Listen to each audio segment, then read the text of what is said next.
Alors, reprise du cours sur les suites. Donc, on avait déjà vu la définition d'une suite, hein. C'est une fonction qui ne part pas de l'ensemble des réels, mais seulement des entiers naturels, c'est-à-dire qui associe une image à chaque nombre entier. Et en fait, donc, les images, on les note U0, U1, U2, etc. On pourrait écrire U de 1, U de 2, comme avec une fonction f. Alors, je ne reviens pas trop sur la suite de Syracuse, la suite de Conway, tout ça, c'était intéressant. Alors, voilà deux modes de génération à connaître. Donc, le plus simple, ce sont les suites définies de manière explicite. Là, c'est quand on donne directement une formule qui permet de calculer n'importe quel terme. Par exemple, une suite très simple, c'est la suite UN définie par UN égale 1 sur N. Écoutez, si vous voulez calculer U100, ça fait 1 sur 100. Il n'y a qu'à remplacer N par sa valeur. Donc ça, c'est très simple. Vous en avez un autre exemple ici. Alors, parfois, on le verra un peu plus tard, ce qui est intéressant, c'est qu'on se retrouve avec une formule qui correspond à une fonction qu'on connaît bien. Et ça peut être intéressant parce que, d'une part, on connaît la courbe, et on peut connaître les variations, voilà, on va connaître des choses sur la fonction qui vont nous renseigner sur la suite. Donc, dans le cas ici, on avait un égale n carré plus n, on remarque tout de suite que la fonction x carré plus x, c'est celle qui permet de définir la suite, d'écrire un égale f de n. Des formules un peu plus compliquées, exemple, wn égale moins 1 puissance n sur n. Si vous remplacez à chaque fois, vous calculez w1, w2, w3, voilà ce qu'on obtient. Les suites qu'on dit alternées ici, qui alternent autour de 0. Ça passe un coup en dessous de 0, au-dessus de 0, en dessous de 0, au-dessus de 0, etc. Alors, un peu plus difficile, les suites définies par récurrence. Alors, c'est un peu plus délicat parce que, en fait, on ne va pas avoir le calcul d'un terme directement à partir de son indice, mais ce sera à partir des termes précédents. Donc, on a besoin de connaître le ou les termes précédents pour calculer le terme suivant. Alors, on peut faire ça en français. Je donne un premier terme U0 égale 3, et ensuite, on indique qu'un terme se calcule, il y a une faute ici d'ailleurs, en multipliant le précédent par 2, puis en ajoutant 1. Donc U1, ça sera 2 fois le précédent, 2 fois U0, plus 1. Ça fait donc 3 fois 3, plus 1, 7, etc. U2, c'est 2 fois le précédent, 2 fois U1, plus 1, ça fait 15, etc. Bon, donc c'est comme je vous l'ai dit, c'est plus délicat parce que si vous voulez calculer le centième terme, faut connaître le 99e. Si vous voulez le 99e, il faut connaître le 98e, etc. Alors très souvent, ce genre de suite, il est donné à l'aide d'une formule dite de récurrence, qui ici serait U indice n plus 1 égale 2UN plus 1. U indice n plus 1, c'est le terme suivant de U indice n. Donc on retrouve cette idée en français. Pour calculer le terme suivant, je vais faire 2 fois le précédent plus 1. Ça serait exactement la même chose si on définissait la suite à l'aide de cette formule-là. Il faut juste dire que c'est à partir de n supérieur à 1, mais c'est bien un égale 2u indice n moins 1 plus 1. Il y a une petite faute ici, il faut mettre un u majuscule. Et ces deux formules sont parfaitement équivalentes. Alors, des exemples de suites définies comme ça. Si vous avez u0 égale 1, un plus 1 égale 3un, vérifiez que vous obtenez bien la puissance de 3. Et puis, je vous ai mis ici la suite de Fibonacci.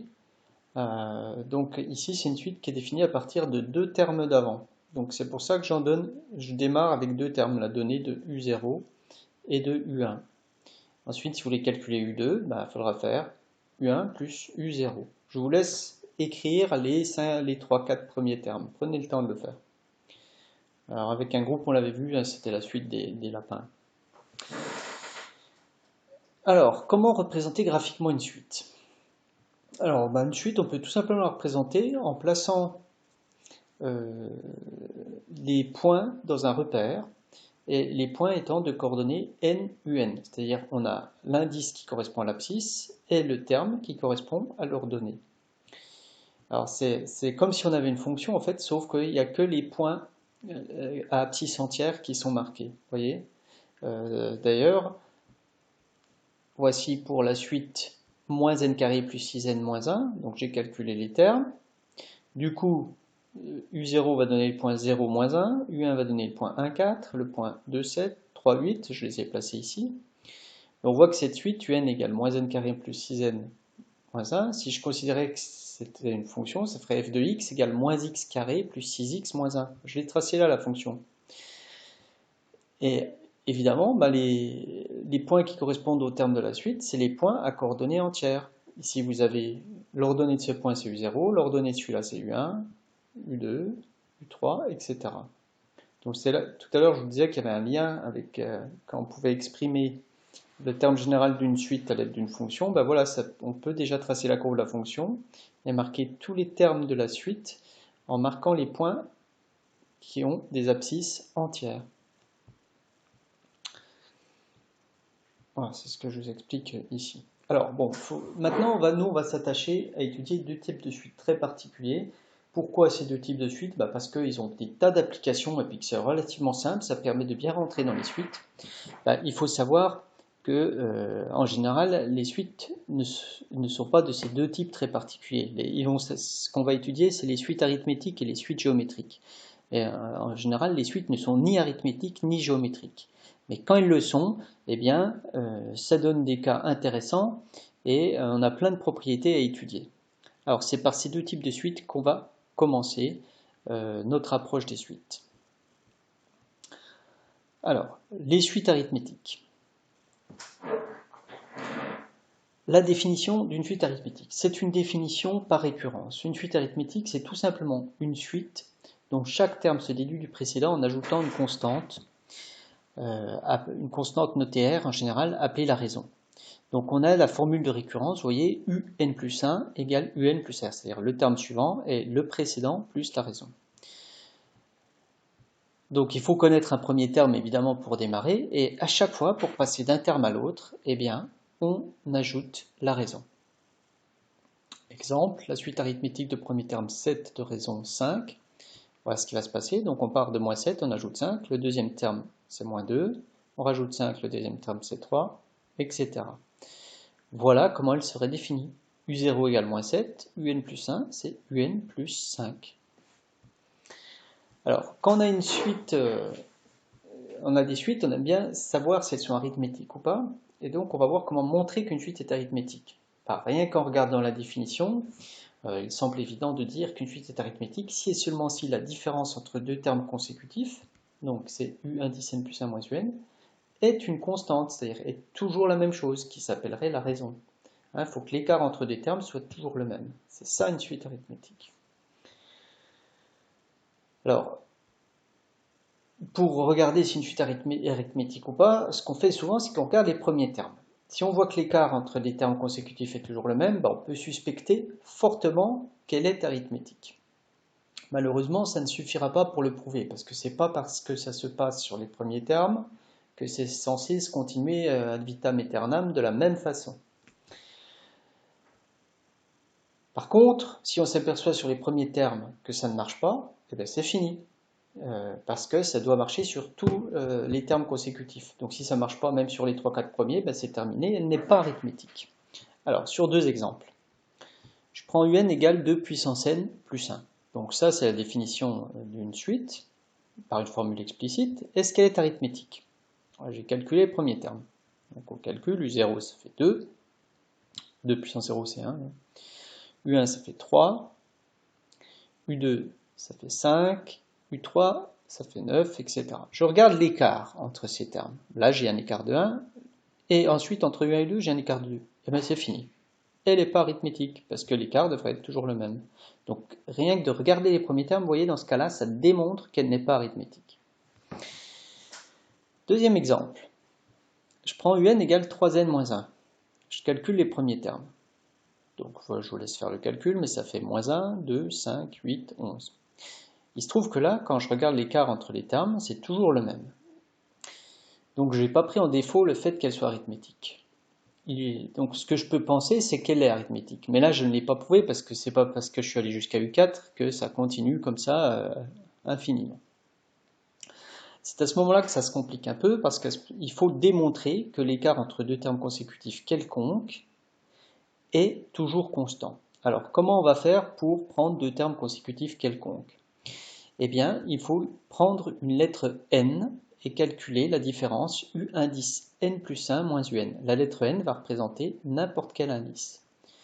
Alors, pour calculer la différence UN plus 1 moins UN, j'ai mon expression de UN, et là, il y a quelque chose de très important. Pour calculer U indice n plus 1, vous allez dans l'expression de UN remplacer n par n plus 1, comme c'est fait ici, vous voyez, 3 fois n plus 1 moins 1, donc ça c'est UN plus 1, moins UN moins 3n moins 1.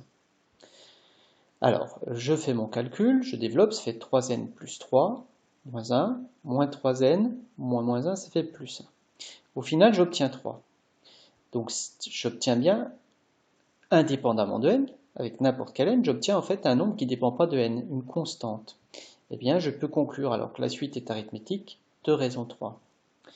Si jamais vous avez fait ce calcul-là, et d'ailleurs si vous le faites avec la première suite, hein, avec 2 puissance n plus 1, alors bon, ça peut donner des calculs compliqués, mais en tout cas, vous ne seriez pas arrivé à une constante. C'est-à-dire que le nombre que vous auriez obtenu ici, il y aurait eu des n dedans. Ce qui fait que la différence aurait changé en fonction du n choisi.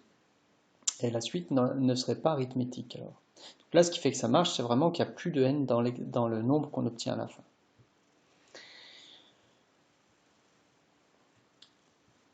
Alors, très souvent, on vous demandera de justifier qu'une suite définie à partir d'un énoncé concret ou d'une relation de récurrence est arithmétique.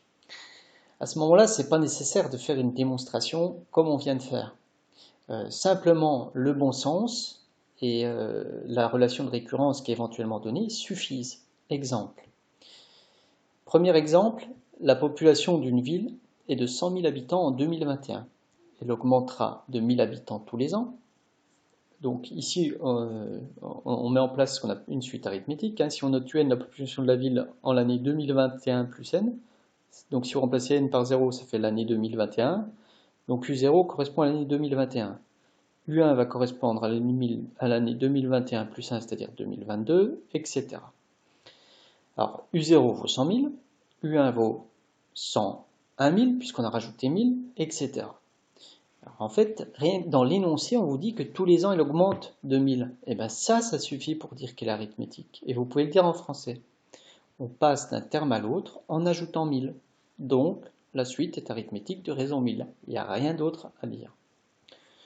Une autre chose évidente, si je vous donne cette suite-là, donc j'ai U0 égale 5, U indice n plus 1 égale UN plus 100, eh bien la relation de récurrence donnée dans la définition de la suite nous assure que la suite est arithmétique de raison 100.